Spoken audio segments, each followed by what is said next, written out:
So, welcome to a special pop-up edition of HBCU Live post Celebration Bowl. I'm Kendrick Marshall.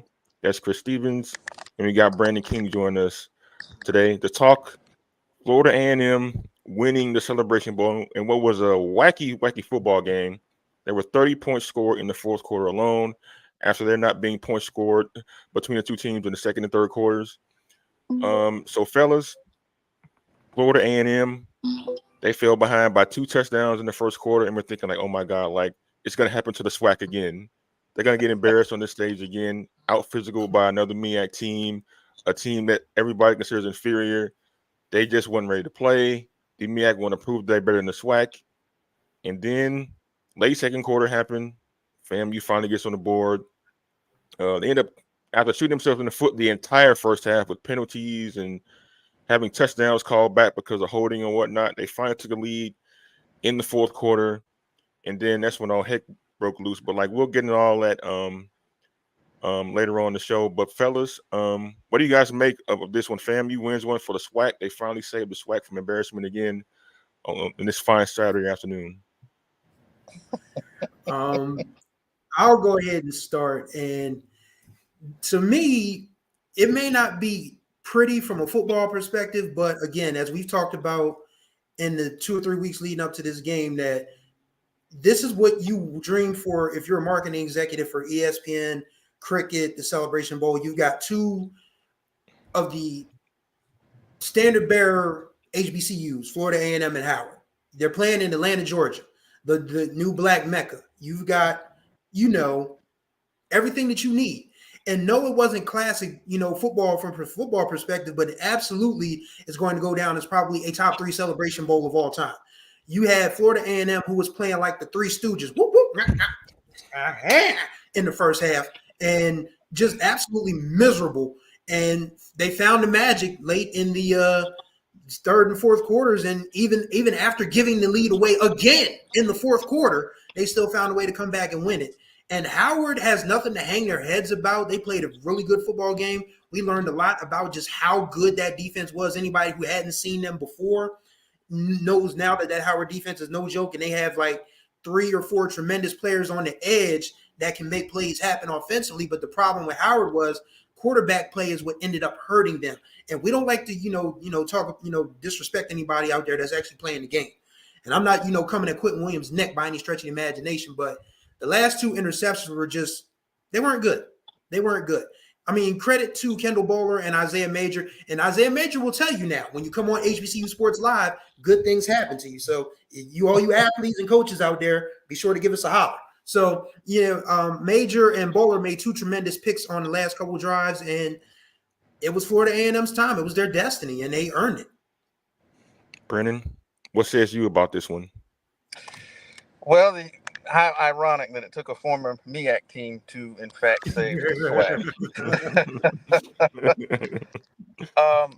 But Chris made a lot of good points. In the beginning, and I think I said something on Facebook. It was 2-on-1 out there. It was FAMU and Howard versus FAMU's mistakes and Howard versus FAMU, because they just could not get out of their way for the first 30 minutes of the game. And like I said, when Howard went up 14-0, it was like, uh-oh, could we be looking at a situation where the second half is, as the great Marv Albert would say, protracted garbage time?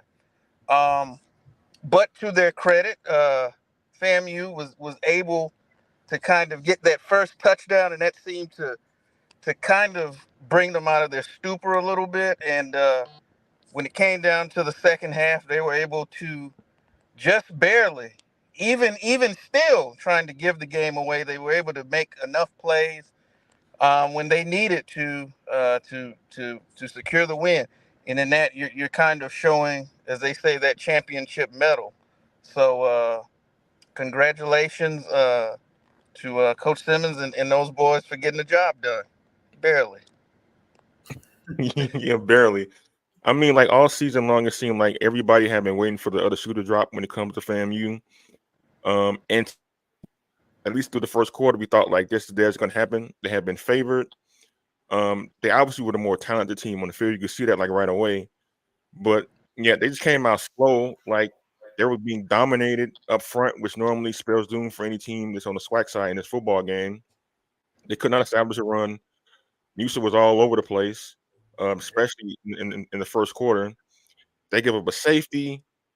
They had a couple of touchdowns taken away by penalty, and it looked like FAMU was just going to sleepwalk through this ball game and lose to a Howard team that really, at least on paper, didn't have the offensive fortitude to keep up with them. But their defense kept them in it. I know at the end, Isaiah Major and Kendall Boulder made the big plays, but like their defense was able to rattle Quentin Williams. He only had 106 yards passing today, 3 interceptions. Through the first 3 quarters, he only had 60 yards passing.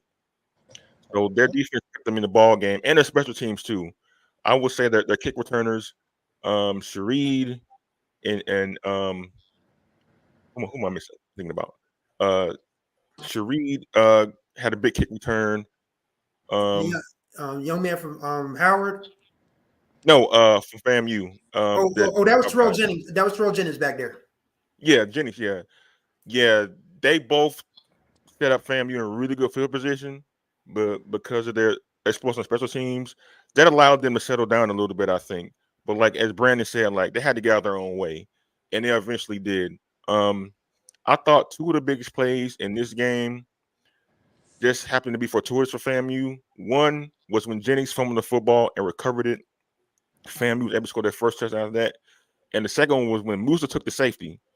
He got sacked in the end zone, but he was able to hang on to the football. If he fumbles that football and Howard scores a touchdown there, the game is probably over because Howard goes up by 2 scores, and now you're thinking like, how is FAMU going to get back in the game? But those 2 plays, while maybe small to some degree, they really made a difference in what was a 4-point game. Yeah, I think there's just fortune favors the bold, and lucky. Sometimes it's better to be lucky than good, but yeah, you can't discount those 2 plays, especially. I mean, I ripped Musa on the safety. I said that was poor pocket awareness. I'm like, because where are you going? Because he literally backed into the safety. I mean, granted, give Howard's front 7 credit because they collapsed that pocket super quick. I thought Musa had enough time to get rid of the ball if he had just taken a step up, but he took a step back and literally stepped back into the kid that dropped him for the safety, and it was like, what are you doing? But it didn't hurt because Howard didn't score. And if FAMU gets the ball back, kicks the field goal, is 16-10. And as terrible as FAMU was in that first half, they were down just 6 points until the start of the fourth quarter. So it's a case of Howard not having the firepower to put the game away and FAMU having enough firepower to walk them down. And a lot of credit needs to go to Willie Simmons because, granted, he would probably like to have the screen 6 back. That play literally could have cost them the game and the championship. But that whole next drive, he dropped the metaphorical on the table and just called all kinds of foolishness that worked out. I mean, not foolishness per se, but just brassy stuff. Like, I haven't seen a flea flicker since gas was $2 a gallon. He pulled that out, and Musa found Jamare Shareed wide open for the game for what turned out to be the go-ahead score. So, got to give Willie Simmons the play call. I mean, Willie Simmons, the head coach, is probably going to go down alongside Billy Joe, Rudy Hubbard, Jake Gaither as one of the greats in the history of that program. Ken Riley as well. But it took some time. That whole last fourth quarter, he literally said, "We are going to win this or lose this on my play calls. Jeremy, you have to make the throws. Offensive line, you have to block. Wide receivers, you have to make the plays." And Shareed, who had the 2 touchdowns? It was Shareed who had the touchdown. Then it was Kelvin Dean who had the other 2 touchdowns. Yeah, Kelvin Dean. I forgot his name that fast because I quoted Ric Flair when he scored the second one. When Ric Flair used to go mean, like when he yelled out Mean Gene's name on WCW Nitro, spoof Kelvin Dean's name like that. But yeah, Kelvin Dean, he was big in this game. 2 touchdowns in the second half. Shareed catches the game winner. And Terrell Jennings had a really good game running the rock as well. I wrote about that earlier this week. The running game that had the better performance was going to win out. And granted, Howard had, more options on running the ball, but FAMU took a better advantage of the ones that they had, and that's why they won the game. So Brandon, like, what do you make of like Willie Simmons making a call on the flea flicker in this situation of the game when they had just gave up on the pick six? Gutsy, to say the least. It's one of those things where you say, look, me calling these plays has gotten us here to this point by and large. And so, either I'm gonna win on my offensive mindset, or I'm going to lose on it. And to pull that out at that particular time, man, that is, you got to have a brass pair to do that. And like I said, if I'm Howard, that was the last thing I would have seen coming. When I saw it, I was like, holy cow, I can't believe that he went in his bag for that one. He definitely went in his bag for that one. So obviously, when it works, you look even better. So if that's how you're gonna win a championship, then that's a story for the ages. I mean, we saw this like last year in the Celebration Bowl with North Carolina Central running the fake punt that got them state. So in games like this, it's normally going to take plays like that to win. And I know FAMU pulled off one when they had the reverse throwback by the wide receiver to Musa that got called back on a holding penalty. But like taking risks like that in a game like this, you got to do it because like Howard's been studying for a month, so nothing they did surprised them. So like you have to like kind of like pull out all the stops in a game like this. But fourth quarter, 16-10, Howard has the lead. FAMU has the ball to start the quarter. Like in that fourth quarter, I know like a bunch of points were scored. Like, what do you guys think was the difference and why FAMU was able to pull away in the fourth quarter? Starting with Chris. I'll just go ahead and say that Florida A&M's defense made the plays when they had to make the plays. Granted, those guys could have really just like dropped their heads, especially after Anthony Dunn's strip sack that turned into a touchdown was called back because of the face mask. A couple of other plays that, the fortuitous fumble recovery for Howard on another strip sack. I mean, Florida A&M's defense literally could have dropped their heads and said, okay, maybe it's just not our day. But no, they call themselves the Black Cloud defense for a reason. And they literally rained all over Howard's offensive game plan in that second half, in that fourth quarter. You can't ask for two bigger plays from your two best guys that aren't on the line. I mean, Bowler, that interception, the first interception that Williams threw, was, any other DB in the SWAC or HBCU football for that matter, that's probably just a harmless incompletion. But Bowler, reached back and went and got it. And on the screen, it didn't help Williams' cause that his receiver fell down, but the ball was still going to be short. Again, any other player in HBCU football or SWAC football lunging for that ball is just going to either hit him in the fingertips or it's just going to pass over him and hit him on the back of his helmet. It's an incomplete pass. But it's Isaiah Major. He comes up with it. That's the ball game. You have to give Willie Simmons and his staff a ton of credit for getting dudes, because you need dudes in this game of football to win. And Florida A&M had more dudes than Howard on this particular day. Absolutely. Yeah, Brandon? Absolutely. Just in terms of looking at, sorry about that, something popped up. But in terms of looking at how they were able to do it, and to kind of touch on what Chris just said, that play that Bowler made, is certain plays when you watch college football and you see a guy, you say, oh, he's a pro.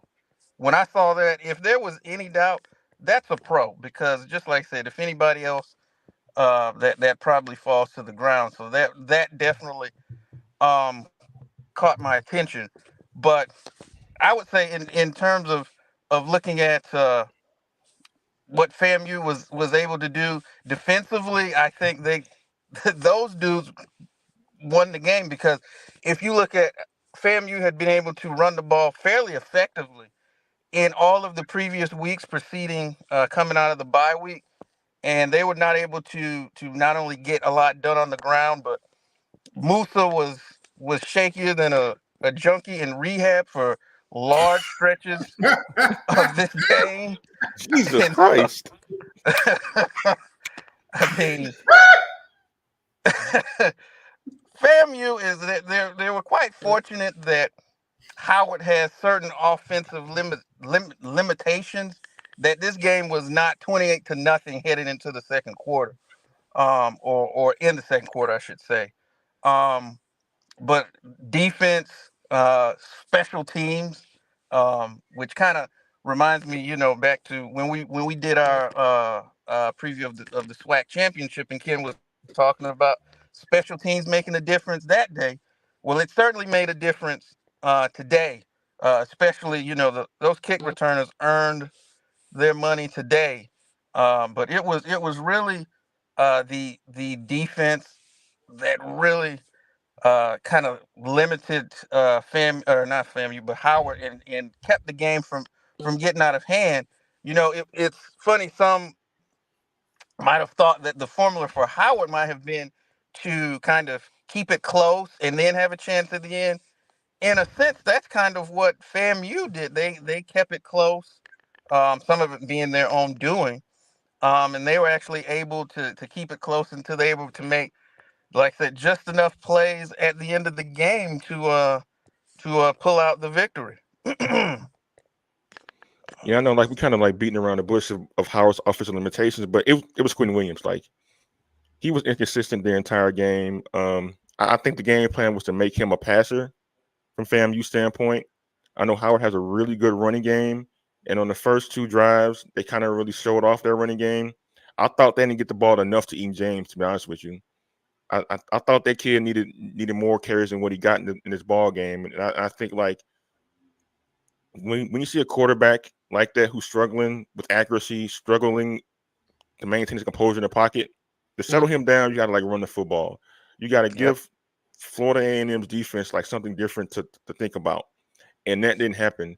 And they were fortunate enough to stay in the game and even take a lead in the fourth quarter. But like you could see, like those last two drives, FAMU just putting their ears back because they knew like he had to pass the ball.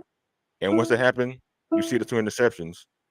So I mean, like that's what it comes down to in this one, fellas. What does this win say about FAMU, and what does this win also say about the SWAC having some redemption after going 1-6 in Celebration Bowls before this one?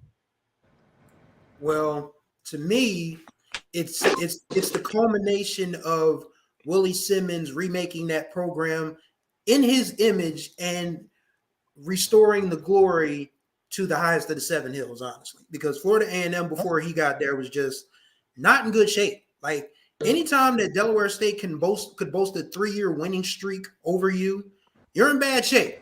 And Florida A&M was in bad shape, quite honestly, before Willie Simmons got there. And credit to him because he was building a winning program at Prairie View, which kind of makes it all the more shocking that Clarence McKinney couldn't keep it up. But that's in the past for Prairie View now. But yeah, Coach Simmons took a flyer on a program that was in bad shape. Granted, it's Florida A&M because you're always gonna have the resources. You're always gonna have the support of your alumni base, your administration. So of course he was gonna they were gonna turn around eventually. But the way they've turned it around under Coach Simmons, being able to recruit these dudes who probably would have been like FCS, role players or PWI 1AA powerhouse players. He brought them to Florida A&M and made them, lovable. Great players for a traditional HBCU power. And for as far as the SWAC goes, I'm really not buying the whole thing because we shut this down a couple of weeks ago when someone in our live chat said that FAMU's not really a SWAC school. They are. They've played in every HBCU conference except the CIAA. They were an SIAC school at first. Then they came to the MEAC. Then they went to the SWAC. They've played everybody that you would expect to play in the HBCU circle over the last 80, 90 years. So Florida A&M has given the SWAC new life, and it's given the other teams in the SWAC something to shoot for now. We already had that previously with, Jackson State. Let me get that right before Kendrick kicks me off the stream. Jackson State in the Coach Prime era. You already had something to shoot for there. Now you have something to shoot for in terms of Florida A&M because, as they like to say, they brag different. And now they are going to brag different with the Celebration Bowl trophy. So the SWAC, everybody's gearing up. You're going to have new coaches at Grambling. You're going to have new coaches at Texas Southern. You're going to have a new coach at Southern. The guys that are still remaining at the previous schools, they're going to try to ratchet it up to compete with Florida A&M. So is the SWAC the better conference right now? Nobody asked me that question, but I'm going to ask the question and answer it. Yes, they are. And if it's not Florida A&M next year, it'll probably be another SWAC school that will probably get the job done. But I feel like as long as Coach Simmons is there and he can, get the guys that he wants to get, that this is FAMU's to lose for a very long time. Yeah, I would agree with that. Earlier this season, after they had beaten Jackson State, I think it was Marcus Riley who had a big game returning the football today on special teams. He said, we beat the Alabama A&M of black college football, talking about Jackson State. I think today, in the season that they played this year, and the time in the SWAC, I think now we can say the same thing about Florida A&M. They got Alabama A&M in the SWAC. I know, North Carolina Central might have had a stranglehold on that for a while, but they didn't win the MEAC this year, and they got a lot of guys in the transfer portal. They're going to lose their top player, and Davis Richard, to this graduation. So FAMU, as long as Willie Simmons there, he's able to recruit the kids, able to recruit, they're going to be threatening for championships and playing this football game for a long, long time. And I don't see too many teams in the SWAC challenging them. Maybe Jackson State can do it. On the east side and the west side, it's just too hard to tell. So many coaching changes that's happened already and soon to be happening in the next week or so. Mm-hmm. So I think the SWAC is FAMU's to lose for the foreseeable future unless Willie Simmons goes somewhere else. So yeah, as far as the conference itself goes, I mean, if you're Charles McClellan, you have to be really happy that the conference was able to finally win this game. He talked about it being a super conference, with adding FAMU, adding Bethune-Cookman, and all the revenue the conference has made over the years, and kind of how its brand has been one of the more recognizable in all of college football, and to finally be able to win this championship after so many years of disappointment has to feel good for him. It gives the SWAC more credibility than it already had before. So I mean, no more jokes about, hey, y'all lost to a team that only come from a 6 team conference. Y'all only lose them because they had a month to prepare. Y'all had 2 weeks. All that's out the window now. I think the SWAC has established itself as the best black college football conference in America, and it's going to be that way for a while, it looks like.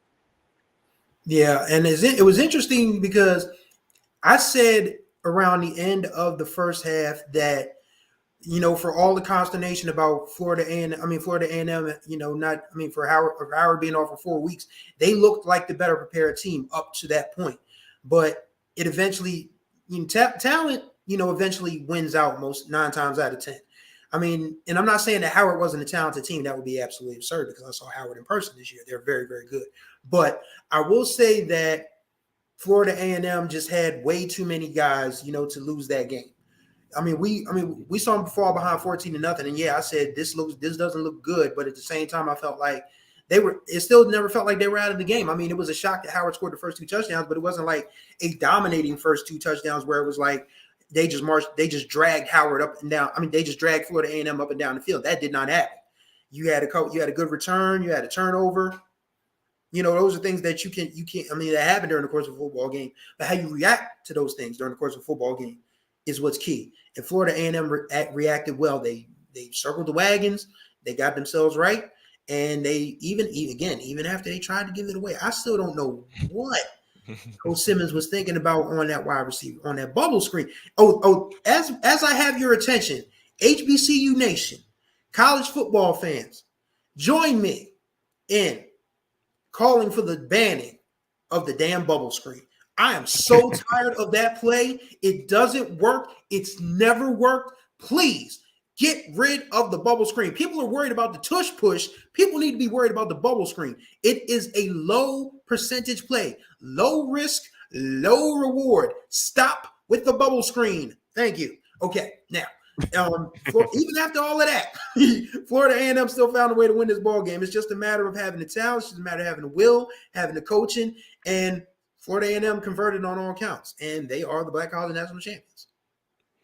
Yeah, I mean, I'm also anti-bubble screen too. Watching the Bears offense play this season in Chicago, their coordinator runs way too many of those things every game.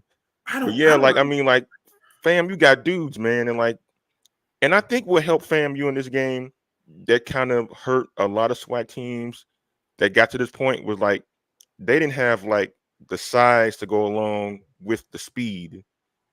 I know like early in the game, Howard, they kind of dominated the line of scrimmage, but then the second half kind of happened. The offensive line for FAMU kind of leaned on Howard, and you saw the defensive line for Florida A&M kind of get in the backfield consistently. That's why there were so many holding calls against Howard in the second and third quarter. So yeah, like I mean, like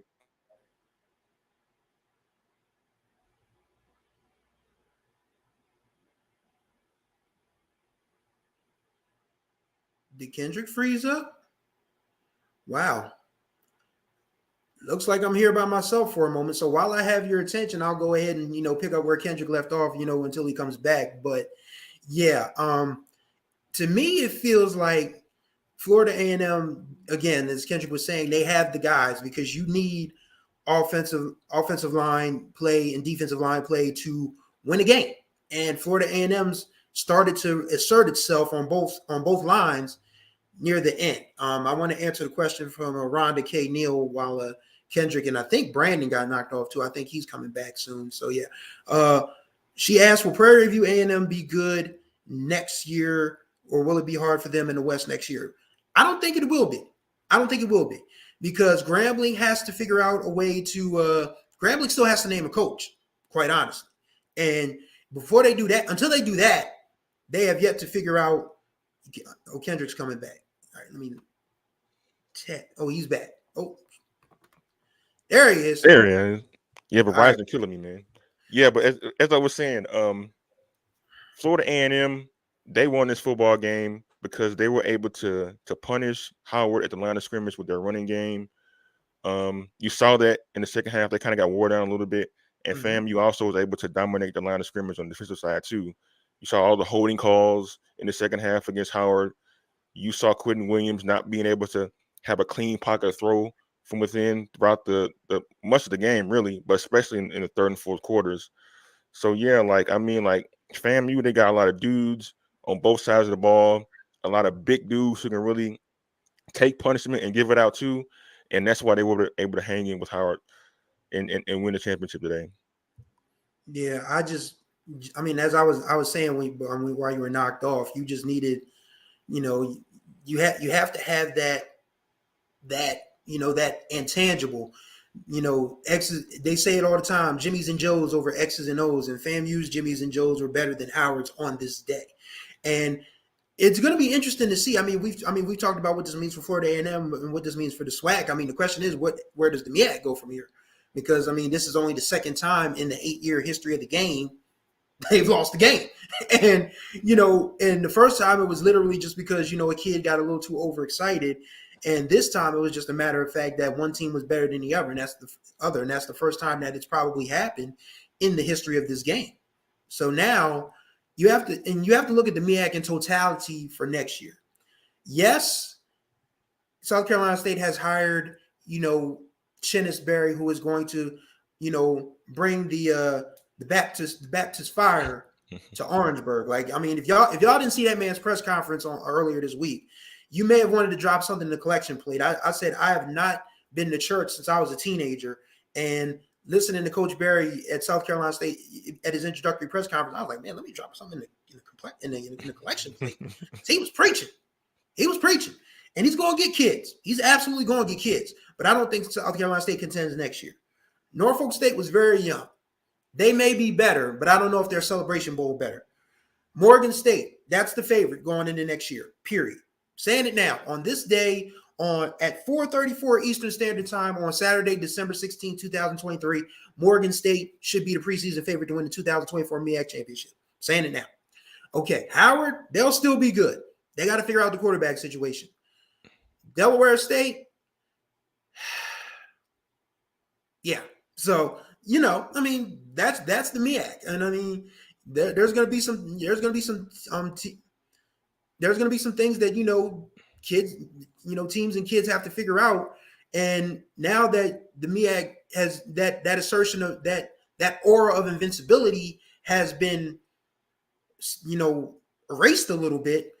Now you have to, not only just compete for your conference, now you have to figure out how you're going to beat Florida A&M. And I don't think anybody has an answer for that right now. And I'm not even talking about HBCU. I'm talking about FCS period. I don't think anybody has an answer for Florida A&M. I feel like if Florida A&M team makes the playoffs this year, they get at least to a Final Four. I really do. But overall, the MEAC just has a whole lot more questions than answers to, move forward. Yeah, the MEAC, I agree with you, Chris. I think Morgan State is going to be one of the favorites to win it. We'll see about North Carolina Central, who they have a quarterback next year. Mm-hmm. Though their backup quarterback did throw for 5 touchdowns against Mississippi Valley State in the Circle City Classic earlier this year. They're definitely going to be a team to watch. People are saying Norfolk State may compete next year, but I don't know.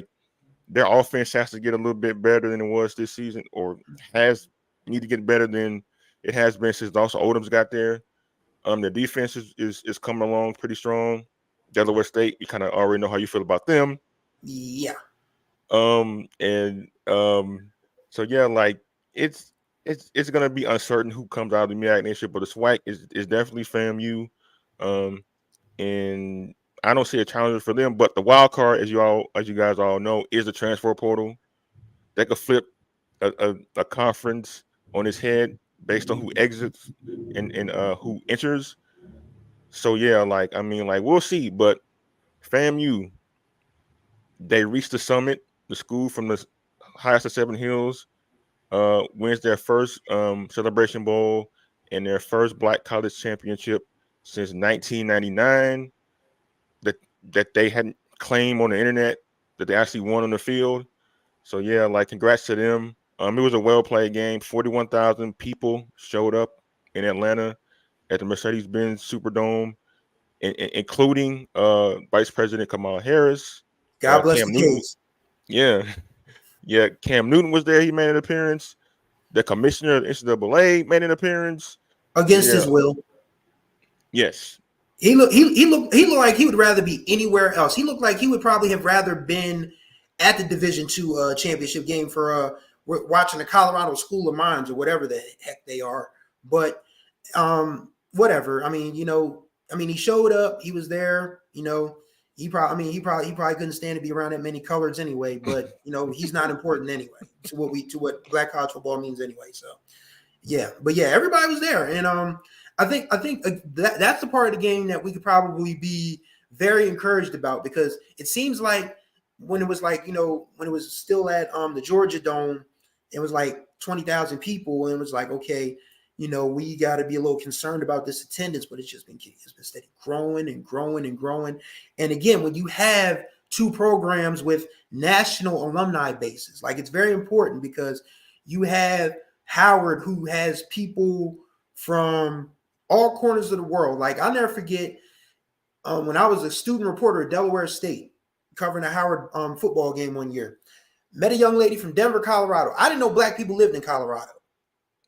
So, but that's how Howard draws people. Same thing for Florida A&M. Florida A&M can draw people from different parts of the United States, and of course that's they have the Caribbean connection. They could get kids from Jamaica, Bermuda, Trinidad and Tobago, Haiti, they draw a wide audience as well. So you have two proud HBCUs that are the gold standard, the Black Ivies, and you put them in Atlanta, Georgia, where it feels we're not. If you guys have never watched the movie Belly, how Nas, if you never watched the movie Belly, I'm going to give you, but if you have, you know what I'm about to say.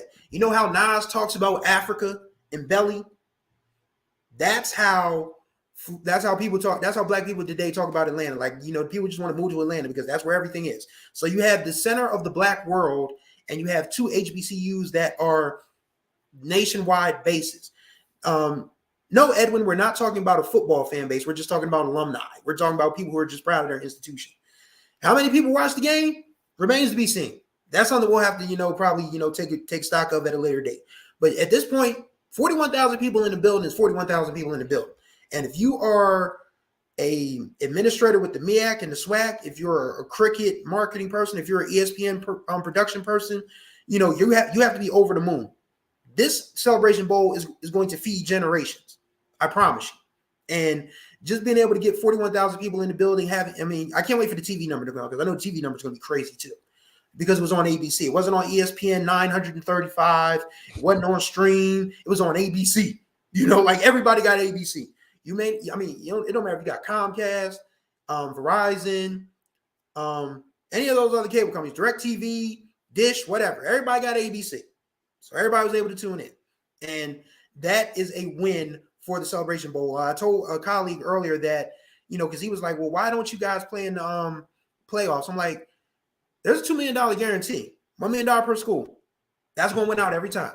And as long as the guarantees keep coming, that the Celebration Bowl is going to exist in perpetuity, and it should. Yeah, would you rather watch a game that's being played with a black college from South Dakota or Montana or Connecticut somewhere, other than having a good time in Atlanta? Climate control conditions, don't got to worry about the weather, don't got to worry about any delays. They're gonna have like the best performances. And like the event is all about like black college culture. You had the battle of the bands this weekend. Congrats to North Carolina A&T and Full Memorial for winning the contest last night. I don't understand why they announced it today when the contest was yesterday, but yeah. Anyway, that was weird. It was weird. Yeah, totally weird. Yeah. But yeah, like it's a display like of HBCU culture. You got the vice president there, who's a Howard graduate. That also gives it a little bit more, I would say, notoriety too. You got like Cam Newton coming out to watch the game. His brother went to Howard, so a lot of black dignitaries are there. Atlanta is the black mecca of the United States, so it couldn't be in a better place and at a better time of the year to like. And plus, like having FAMU down there, having Howard there too, like only made it more attractive for people to want to be there. I know a lot of people talked about, well, what would happen if Jackson State wasn't in it? Well, you saw it still had a very strong showing, both in the gameplay and the attendance and the attention. So I know one day Southern makes it, it's probably going to be the same way. So yeah, like this event for the last 8 years has lived up to the billing. I know some people out there may want to say, well, we deserve to be in the playoffs. I will remind you that just because the SWAC and the MEAC don't have the automatic bids, schools from those conferences can still be in the playoffs to get at-large berth. And it happened with North Carolina Central this year. It happened with FAMU 2 years ago. So both options are still on the table. It's just that the Celebration Bowl has a significant financial output. And we talked to Tiffany Green and Jay Walker about this, and they both said, like, hey, the best route for both conferences is to play where the money is being made, where the money resides, and that's in the Celebration Bowl. And so, yeah, like this event is not gonna go away. I know people want to expand, but I don't know how you do that. I don't know how you do that with 49 bowl games going on, and you don't want to get this event lost in the shuffle with the rest of the bowl games. It's going to be played throughout the rest of December into January. You want this still to be a special event the first weekend of bowl season. That's the way it's got to be. So the Celebration Bowl isn't going nowhere. Hopefully there'll be more games like this in the future, and I can't wait for us to cover it all. But I'm Kendrick Marshall. That's Chris Stevens. Thanks for joining us on our post-game show. Don't forget to subscribe and like on our Facebook, on our Twitters, on our YouTubes, and everywhere else you can find our content. We'll have more content about this game and everything else on our website. So be lookout for that. Also, don't forget to go to hbcusports.com/donate, where you can subscribe, where you can either donate via Cash App or PayPal. Had to get that in for Cameron Shot. Oh, yeah. He's all about the money, too, in that way. Yeah. So we'll talk to you guys on Monday to have even more reaction to this football game. But thanks for joining us this afternoon.